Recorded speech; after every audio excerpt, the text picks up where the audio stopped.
Bienvenue chez Cerveau Puissant, le podcast des phrases qui réveillent. Un espace où l'on parle de ce qui façonne une vie, des peurs qu'on dépasse, des mots qui sauvent, des chocs qui révèlent, des valeurs qui tiennent debout. Chaque semaine, je vais chercher la phrase fondatrice d'une personnalité, une phrase qui a construit, brisé, transformé ou sauvé. Parce que certaines paroles deviennent une boussole, parce que tout commence par une prise de conscience, parce que chacun porte en lui une lumière en attente. Et j'ai la chance d'être soutenue pour ce podcast par l'agence de communication Surf.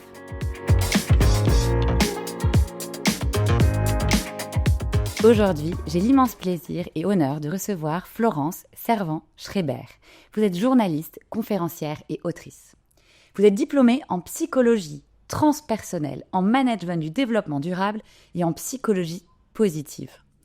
Un parcours singulier, à la croisée de la science, de l'humain et de la responsabilité individuelle. Vous avez écrit plusieurs ouvrages devenus depuis des références, dont 3 kiffs par jour et Power Patate. Rien que le titre, on comprend de quoi vous allez parler. Ils sont là pour profondément transformer notre rapport à la gratitude, à l'intention et à la manière dont le cerveau peut être entraîné au quotidien.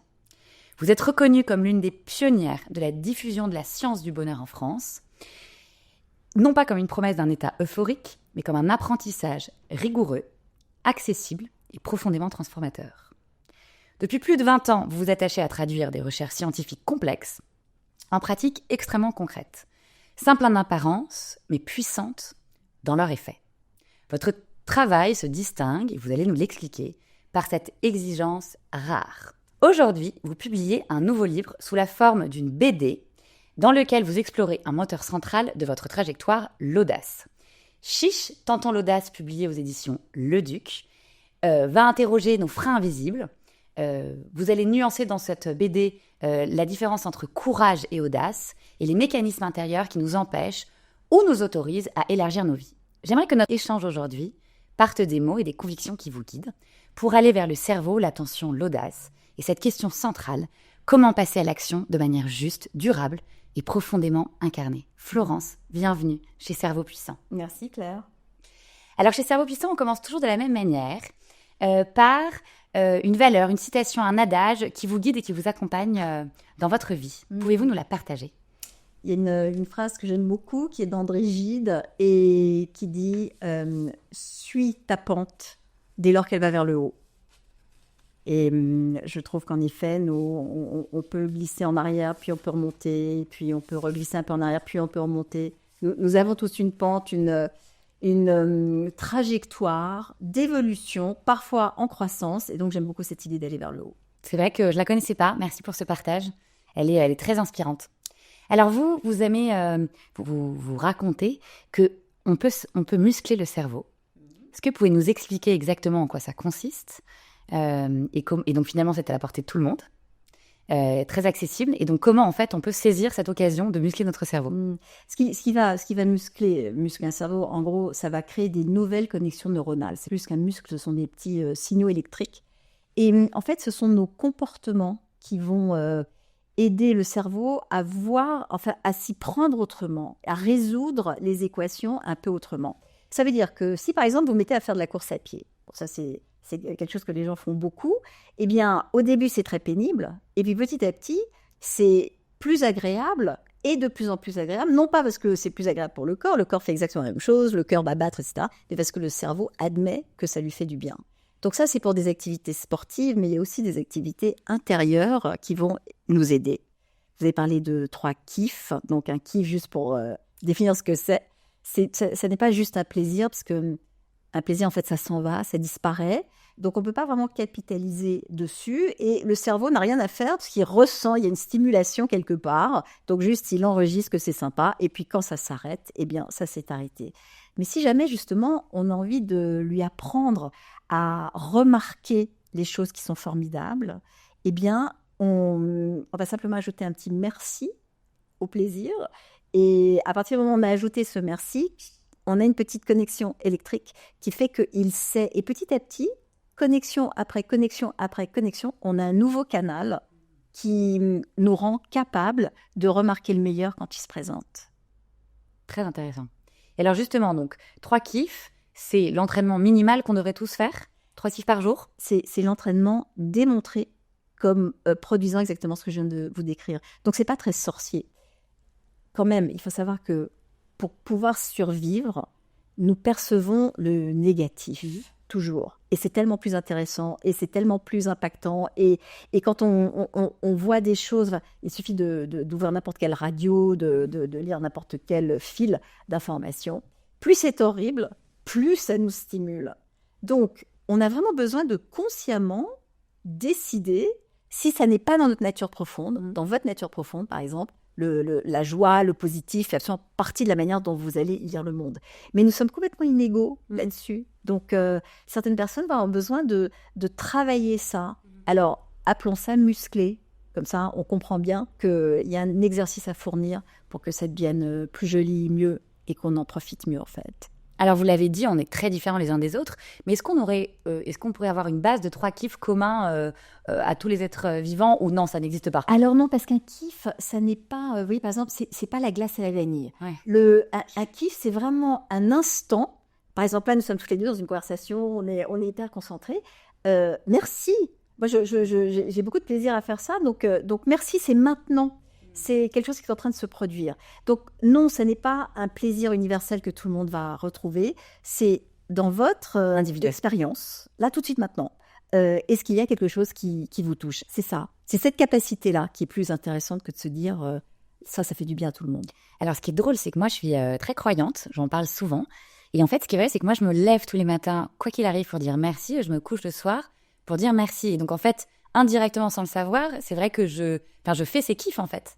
Alors moi, je remercie l'univers, ce en quoi je crois, d'être bien, d'être en bonne santé. Mais en fait, et c'est vrai que je me sens toujours portée en fait, et forte, parce que automatiquement, donc en fait, dans la prière, on a cette forme de kiff. Est-ce que vous rejoignez cette idée? Alors, la psychologie positive, juste pour préciser ce que c'est l'étude de comportement, de personnalité et d'organisation qui marche. Donc, on est parti de quelque chose qui existe déjà, et notamment les gens qui ont la foi. Et quand on a la foi, justement, on a observé qu'est-ce que ces personnes ont de différent des personnes qui ne l'ont pas, et on s'est rendu compte de ça, que ce remerciement, ce qui peut-être est venu par une éducation ou plutôt par une sensation très profonde, améliore considérablement le regard qu'on porte sur la vie. Donc, on s'est dit, avec ça, comment le matérialiser? Et en proposant à des gens qui n'ont pas nécessairement la foi de faire cet exercice, eh bien, ça leur fait le même effet que ceux qui ont la foi. C'est un avantage énorme d'avoir la foi. Non, je sais. Pour son bonheur personnel. Je sais, et on sent. Et d'ailleurs, j'essaye justement d'expliquer. Enfin, c'est un peu le pari de Pascal. On n'a rien à perdre. Donc, et puis effectivement, c'est vrai que ça nous procure une vraie sensation de bonheur et de plénitude. Et puis c'est bien aussi de pouvoir s'adresser à autre chose que uniquement soi-même. Et si on devait se remercier toute la journée, c'est vrai que ce serait un peu. Oui, on ne se remercie pas. Cette gratitude, on remercie quelqu'un, on remercie la vie, ou justement, on remercie quelqu'un qui est là-haut. C'est exactement ça. Alors, comment faire, donc, justement, quand on a des moments durs, quand on a des moments de solitude, pour avoir ces kiffs par jour? Comment on fait quand on traverse une épreuve? D'abord, il faut savoir que nous avons absolument le droit de traverser ces épreuves, de nous sentir de travers. Il faut commencer par simplement accepter que ça s'appelle être humain. Nous sommes humains, nous sommes humaines, et quand ça ne va pas, on a le droit de ressentir ça. Et on ne peut pas juste le masquer, l'enlever, le remplacer par autre chose. Il y a toujours une courbe. Et en général, la courbe va remonter, mais souvent, il faut qu'on touche un peu le fond. Donc, ne pas se dire que dans ce moment-là, je dois m'imposer de trouver des kiffs. Néanmoins, dans ces moments-là, si je me dis volontairement, allez, cherche une seule source, on fait ça en allant se coucher en fait. Qu'est-ce qui aujourd'hui s'est bien passé? Mais ça peut être le métro qui est arrivé sur le quai en même temps que moi. On est sur des choses extrêmement basiques comme ça. Petit à petit, quand on va mal, la focale est toute petite, et on voit absolument plus rien. Et en fait, si je me dis, le métro est arrivé en même temps que moi, hop, la focale s'ouvre un peu. Et puis, petit à petit, on se sert de ça en psychiatrie. C'est-à-dire que quand on a des personnes qui souffrent de dépression, pour lesquelles les médicaments, la thérapie ne marchent pas, on a recours à cet exercice de gratitude. Et on demande aux gens juste on note dans son petit carnet, parce qu'un carnet, ça aide de faire par écrit, ça ancre tout ça. Et une seule chose, par exemple le métro, et déjà, on est en train de rouvrir ce qui est possible. C'est drôle parce que moi, il y a longtemps, une psychologue m'avait dit de poser la question à mes enfants en disant qu'est-ce qui s'est passé de bien dans vos journées? J'ai arrêté de le faire, je vais reprendre. Parce que c'est vrai que c'est aussi une manière d'éduquer. Enfin, il faut absolument qu'on éduque nos enfants et on est leur exemple. Mais en fait, de déjà en fait commencer à leur demander en fait qu'est-ce qu'ils ont vu de positif. Exactement. Les petits-enfants, on leur demande 3 jolies choses.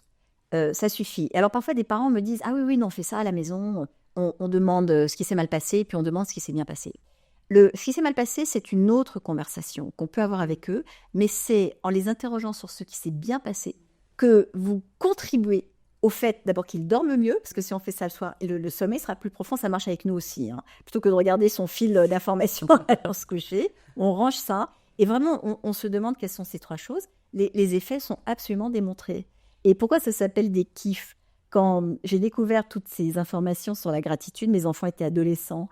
Et il faut savoir qu'on vit plus longtemps aussi quand on fait ça. Ça va avoir un impact physiologique. Donc, j'avais envie de leur expliquer. Et alors, pour leur dire à table, à 12-13 ans, alors voilà, la gratitude, donc ça n'avait pas marché. Donc, j'aurais dit, si on trouve 3 kiffs, et ça a fonctionné. Donc, on a fait ça sur le plan familial. Aujourd'hui, ils sont grands.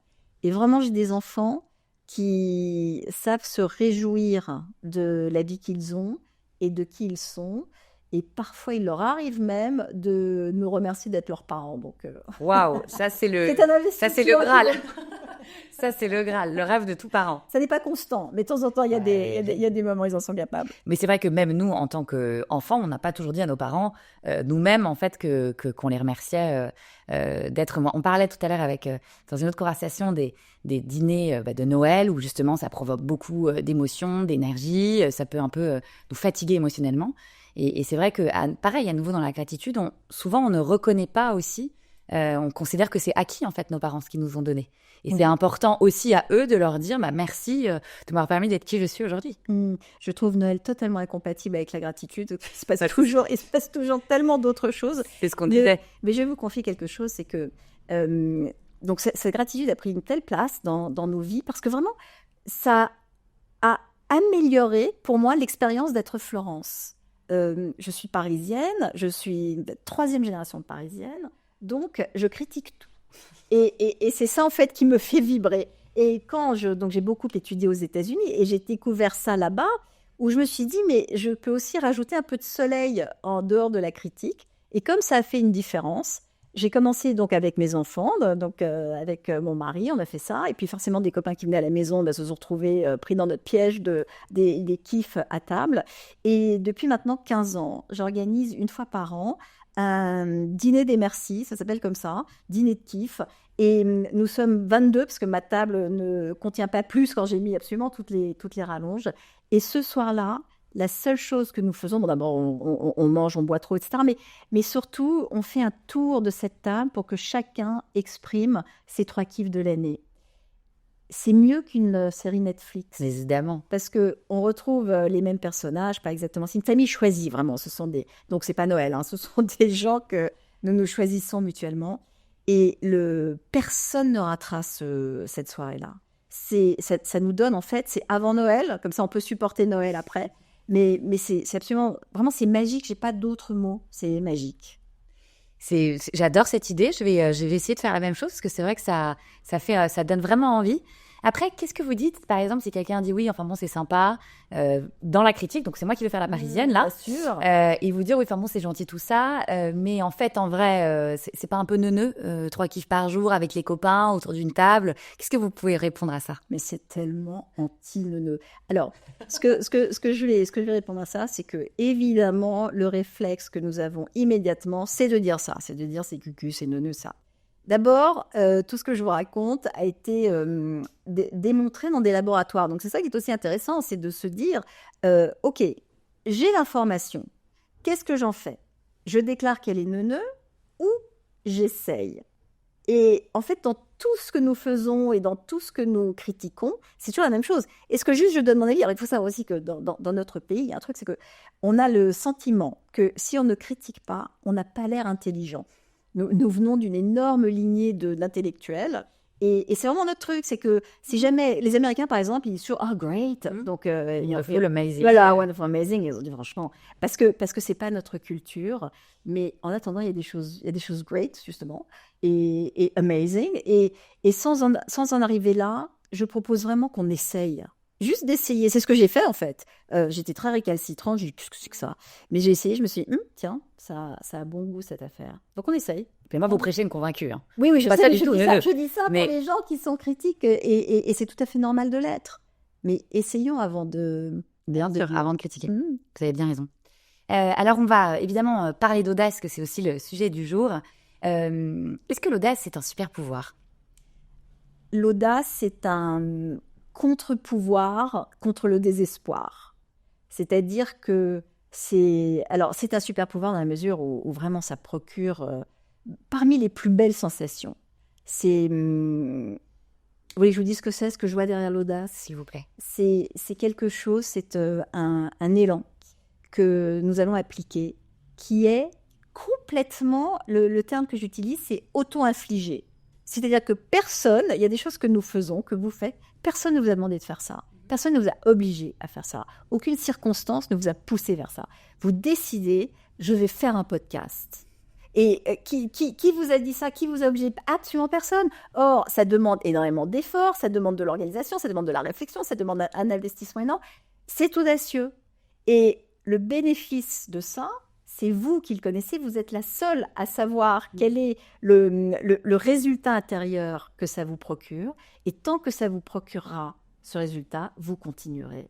Donc, vous choisissez, vous le faites, et hop, oui, c'est une source d'énergie qui est complètement dingue et qui nous permet de supporter le reste. Parce que pendant ce temps-là, il y a des choses qui ne sont ni audacieuses, ni faciles, et il faut vraiment équilibrer entre ce qui nous donne de l'énergie, l'audace en fait partie, et ce qui nous coûte de l'énergie. Il y a quand même pas mal de choses que nous faisons qui nous en coûtent. Et alors, comment reconnaître, justement? Alors, reconnaître que ça nous donne de l'énergie, c'est facile, mais parfois, on tarde trop à reconnaître ce qui nous coûte. Comment est-ce qu'on peut intelligemment, très vite, apprendre à distinguer? C'est vrai? Vous trouvez qu'on tarde trop? Moi, je crois qu'au Non. contraire, on les connaît, mais on les tolère. Non, voilà, Ouais. c'est exactement ça, et vous avez raison. Oui. Nous allons tolérer aussi longtemps que nous allons tolérer. Je suis persuadée que nous faisons chacune et chacun du mieux que nous pouvons. Par définition, parce qu'on ne peut pas faire mieux, parce que c'est déjà le mieux que nous pouvons. Et puis un jour, il y a quelque chose, soit qui pique trop, soit qui fait trop mal, soit qui nous empêche de faire quelque chose. Et à ce moment-là, on se dit, mais c'est quoi ça? Et c'est là peut-être où on se dit, j'ai envie de m'y prendre autrement. Ça, c'est vraiment pour gérer ce qui est difficile. Mais je suis extrêmement portée et je préfère promouvoir ce qu'on appelle les traumatismes positifs. Un traumatisme positif, c'est comme un traumatisme, c'est-à-dire que c'est quelque chose qui se produit. Mais au moment où ça se produit, ça va nous ouvrir un champ ou nous ouvrir une sensation. C'est un peu comme de tomber amoureux, mais on peut tomber amoureux de situations et d'événements. Et à ce moment-là, de se dire, waouh, ce que j'ai ressenti là ou ce que je vois là, j'ai envie que ça continue. Donc, à chaque fois que je fais ça, il y aura moins de place pour justement ce qui me laisse ou ce qui est dur, etc. Donc, je préfère plutôt que de dire j'abandonne ce qui est dur, je préfère gagner des choses qui sont chouettes et qui me font du bien. Et donc parfois, justement, cette idée d'abandon, moi j'ai souvent l'impression que parfois l'audace est jugée souvent d'abord par notre premier cercle. Pourquoi? Est-ce que c'est un ressenti, moi, personnel? Est-ce que c'est vrai? Est-ce que c'est ressenti par plein d'autres gens? Et pourquoi, en fait, finalement, parfois, quand on veut être audacieux ou audacieuse, d'ailleurs, nous, jeunes femmes, pendant longtemps, on nous disait non, silence. Voilà, tu ne sois pas trop, ne parle pas trop. Pourquoi souvent, c'est les gens à qui nous, on tire le plus, qui nous freinent un peu pour dire... Ah, qui nous freinent? J'ai cru comprendre qu'au contraire, c'était les plus proches qui le reconnaissaient non, chez nous. Non, pas du tout. C'est souvent, on a des idées. D'ailleurs, moi, aujourd'hui, effectivement, je ne partage... Enfin, j'adore mes proches, mais je ne partage plus parce que, ils me disent on ne suit plus, on ne comprend plus.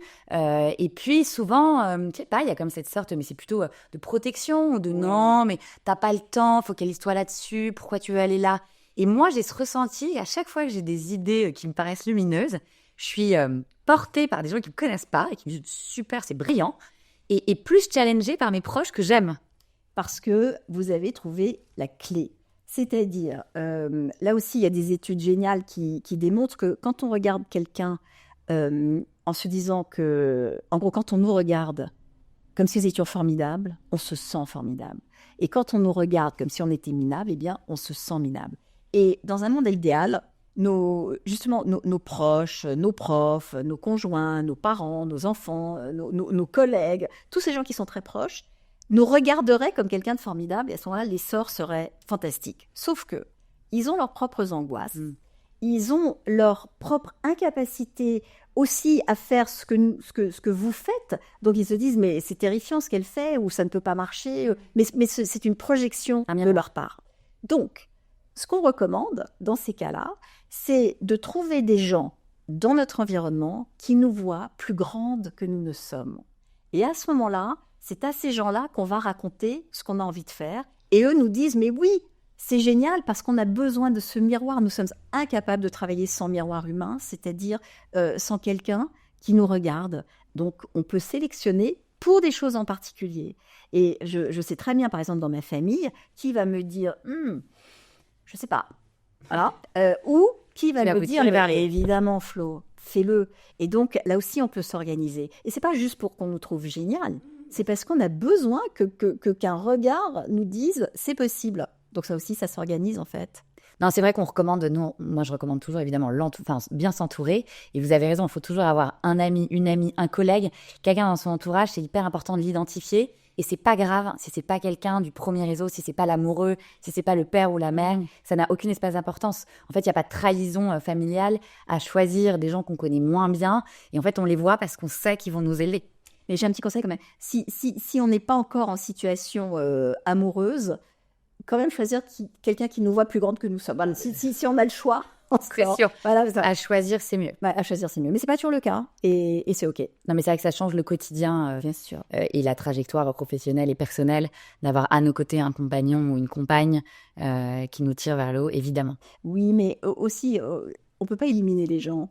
C'est-à-dire que même s'il y a des gens qui... C'est intéressant aussi, les gens. J'ai comme ça une tante qui se délecte des tragédies du monde. Mais alors, donc quand on passe 2 heures avec elle, on sort complètement à plat. Mais c'est intéressant parce que ça me permet à chaque fois de me dire non. Je ne veux pas regarder les choses comme elle le fait. Et ça me rappelle qu'il y a de la joie dans le monde, qu'il y a des choses fantastiques qui se passent, qu'il y a de la créativité partout. Donc, ils ont aussi un rôle dans nos vies, ces gens-là, de nous rappeler qu'on peut être totalement ailleurs. C'est sûr. Et donc justement, alors dans ce monde aujourd'hui où moi j'entends déjà l'année 2026, c'est vrai, elle commence avec plein d'informations, évidemment plein de choses positives, mais les gens sont plus focalisés. Qu'est-ce qu'on peut leur dire Qu'est-ce que vous auriez envie de leur dire aujourd'hui pour leur dire, mais 2026 commence si on pouvait refaire les informations, quel serait, vous, votre journal télévisé positif ? 2026 est comme elle est atroce, elle est jusqu'à présent totalement anxiogène, et c'est une question que je me pose tous les matins en me disant, puisque mon élan, mon métier consiste à plutôt trouver comment apporter de la légèreté, par exemple tous les vendredis j'écris une newsletter, franchement il me faut 3 fois plus de temps pour l'écrire parce que je ne veux pas avoir l'air non plus de dire tout est cool les gars, parce que c'est pas cool, nous sommes vraiment dans un moment pas cool. Néanmoins, il faut bien regarder, c'est-à-dire que quand l'extérieur est complètement menaçant, on revient juste sur son fauteuil. Là, je suis sur un fauteuil, il est doux, il fait chaud, j'ai un verre d'eau, nous discutons. Donc, je vais déjà ramener tout ça à quelque chose qui se passe là où tout va bien. En fait, ça va bien. Et j'ai des remarques sur mes fils sur les réseaux sociaux où les gens me disent « Mais en Iran, regardez ce qui se passe, comment pouvez-vous nous parler d'audace ?» Il y a quand même quelque chose qui est avéré, c'est que quand une partie du monde souffre horriblement, celle qui ne souffre pas se doit. C'est vraiment comment dire, c'est une responsabilité que nous avons d'aller au mieux que nous pouvons, parce qu'il n'y a que comme ça que nous pourrons les aider au moment où nous pourrons les aider. Et on ne peut pas transmettre cette énergie par télépathie, mais si on est tous écroulés, le monde s'effondrera. Mais c'est un vrai dilemme pour tout le monde, et néanmoins, c'est ça la vérité. C'est comme le masque à oxygène. Si je n'ai pas d'oxygène, je ne peux pas aider. Voilà. Et nous ne sommes pas non plus en capacité de résoudre tous les problèmes du monde. Donc, essayons déjà de résoudre ceux de notre cercle. On peut tous contribuer quelque chose aux autres. Essayons déjà de le faire dans notre petite section.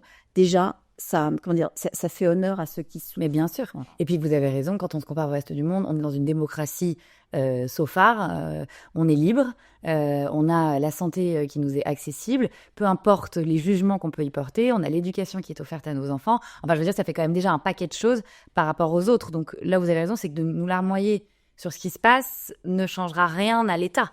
Je vais vous raconter un truc. Si je vous demande qu'est-ce qui vous rend heureuse, il n'est pas nécessairement facile de répondre à cette question, parce qu'on va essayer de chercher des choses un peu profondes, etc.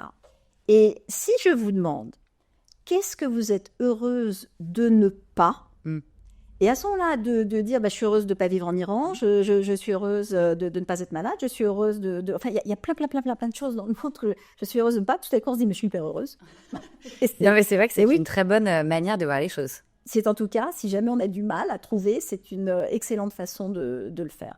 Et je ne suis vraiment pas pour la comparaison, mais si on n'y arrive pas, c'est un moyen d'y arriver en fait. Ouais, excellente technique. Alors, si ceux qui nous écoutent doivent s'autoriser cette semaine quelque chose, quel est votre conseil ? Je vais vous dire quelle est ma chose absolument préférée. C'est un moment de concentration. Donc, c'est pas d'aller dans un spa ou... Enfin, on peut se concentrer dans un spa, ça dit. Mais c'est de faire quelque chose qui demande notre pleine attention. Parfois, les gens parlent de leur rituel du matin. Et pourquoi un rituel existe ? C'est parce qu'il va justement provoquer un instant où nous sommes en dehors du monde, puisque c'est un engagement que nous avons pris avec nous-mêmes. Et j'ai des rituels matinaux qui changent. Donc, pendant 2 ans, par exemple, j'ai médité au lit avec mon mari tous les matins. C'est ça que nous faisions. Et puis, c'est passé. Et là, j'ai remplacé ce temps-là par... chaque matin, je fais un dessin. Et pourquoi est-ce que je fais un dessin ? Parce que je ne sais absolument pas dessiner. Et comme je dessine comme un enfant, j'ai honte de ce que je dessine, mais ça me demande... Vous voyez, je tire la langue comme ça. Et quand je tire la langue, c'est bon signe. Ça veut dire que je suis complètement concentrée dans cette bulle. Et lorsque nous sommes dans cette bulle, nous ne nous parlons plus. Vous avez peut-être remarqué qu'on se parle tout le temps. Voilà, on se dit, bon, j'ai mis des manches longues, là, il fait chaud. Voilà.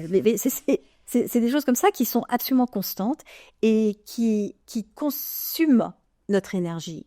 Donc, quand on a ces instants-là, on est en train de remplir la citerne qui va nous permettre de repartir dans le monde où, à ce moment-là, nous sommes complètement bombardés par des choses qu'il faut faire de l'extérieur.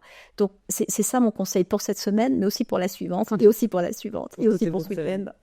Alors, vous avez parlé du dessin, c'est vraiment l'occasion là de montrer votre livre, donc votre BD, qui est vraiment, donc ça ne sont pas vos dessins, mais c'est les dessins de quelqu'un d'autre, mais qui représentent bien, je pense, votre univers aussi, je vais pas dire enfantin, mais c'est vrai que se parler simplement, avec des jolies images, pour expliquer que l'audace est à portée de main de tous.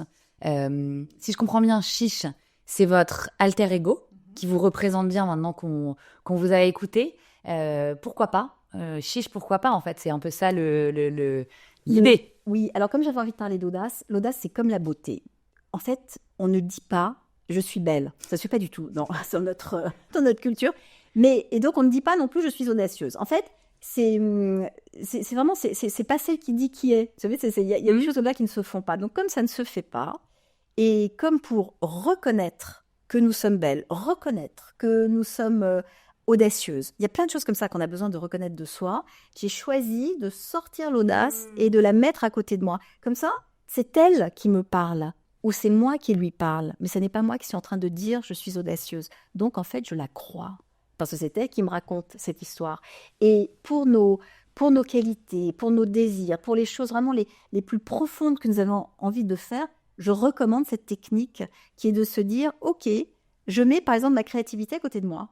Et comme ça, c'est elle qui dit « allez, je me mets au travail aujourd'hui, nous ne sommes que le véhicule de cette créativité ou de cette audace, donc je n'ai plus qu'à remplir ma tâche et je n'ai pas à douter, parce que c'est moi qui doute, c'est Florence qui doute, mais elle ne doute pas. Donc elle m'envoie au front et je trouve que c'est très, très, très utile pour plein de choses.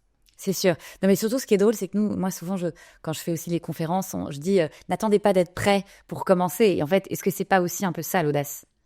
Alors, ce que je raconte, ce qui me permet de faire ce que je fais, et je change à peu près de métier tous les ans, c'est de jouer à faire ce que je fais. Typiquement, une conférence, j'en fais aussi. Je m'habille. Et une fois que je suis habillée, je suis dans le rôle de cette personne qui va faire une conférence. Donc, je dis maintenant, tu joues à faire une conférence. Donc, je joue. Donc, ça permet de ne pas avoir ce syndrome de l'imposteur. Vous savez, où on se dit, mais non, mais j'ai pas le droit. Pas du tout. Je joue. Je ne suis pas conférencière. Je joue à la conférencière. Et ça permet en fait de commencer plein de choses. D'ouvrir le champ des possibles. Et c'est vrai que c'est une très bonne manière parce qu'en fait, ça nous permet de dire on peut être n'importe qui en fait. On peut être conférencière, on peut écrire un livre un jour, on peut avoir une newsletter, comme vous l'avez dit, avoir un podcast. Et en fait, le champ des possibles s'élargit à n'en plus finir. Et puis, on peut arrêter. On peut se lasser. Vous faisiez de la méditation avec Maud-Marie, vous êtes passé à autre chose. Oui, on joue plus. Et on c'est joue OK. plus à ça. Ouais. Mais c'est sympa ça pour le coup. Et donc, parce que ça m'intéresse, vous étiez allongé avec votre mari et quoi, vous parliez comme un peu une prière. Non, alors soit on méditait en silence, soit on écoutait ensemble une méditation et on partageait la même. Et voilà, et quand le timer sonnait, c'était fini, on pouvait et on se levait. Mais c'était voilà vraiment un moment de silence pour commencer la journée comme ça, au lieu de nous jeter sur nos téléphones, sur nos. Non, mais c'est sûr que c'est une bonne tactique à mon avis de couple, puisque de la méditation, ensemble, c'est un luxe qu'on devrait tous s'offrir. N'importe quoi ensemble est un luxe qu'on devrait s'offrir, mais pas tout le temps. C'est ça. En tout cas, c'est bien d'avoir comme ça des petits moments sympathiques. C'est ça. Ouais. Moi, j'étais honorée de vous recevoir. Vous êtes extrêmement inspirant. J'espère que j'aurai l'occasion de vous revoir pour parler d'autres choses et tous ces sujets passionnants. Merci mille fois, Florence. Et donc, votre livre, Chiche, Tentons l'audace, aux éditions Le Luc. Merci, Claire. Avec plaisir.